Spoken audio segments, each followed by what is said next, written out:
Here I am standing underneath an old garden rose, an OG rose as it were, from the 1800s. It's got multiple names. It's called Beauty of Glazenwood. It's called Fortune's Double Gold, and my preferred one is Gold of Ophir. Gold of Ophir, it references a mystical thing from the Old Testament of the Bible, the good book, where it's supposedly the source of all gold on the planet. Well, it's just that, a myth. But it is apt in describing this rose. The Fortune's Double Gold came from Robert Fortune, an English biologist, plant explorer, who found this rose in southern China, brought cuttings back to England, and perpetuated the clone.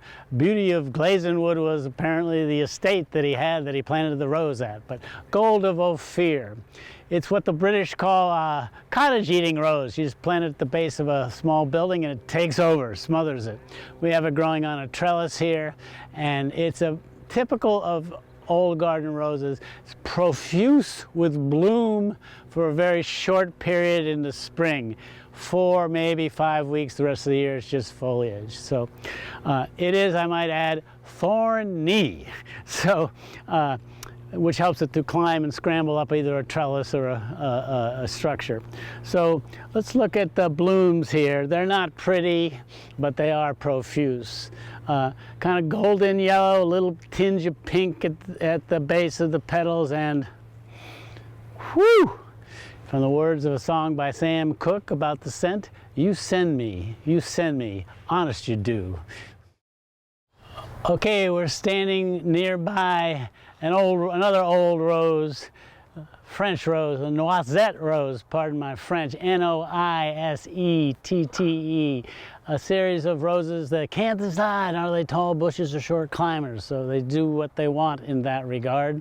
This is Madame Alfred Carrier, again, pardon my French, and it was reputed to be Alan Chadwick's favorite rose. Good enough for Al, good enough for you and me. But it is a marvelous rose. I have one at home. I've got 2 or 3 at the garden. We're down here at the UCSC farm. We got some here. And it is kind of the harbinger of spring, one of the earlier roses to bloom.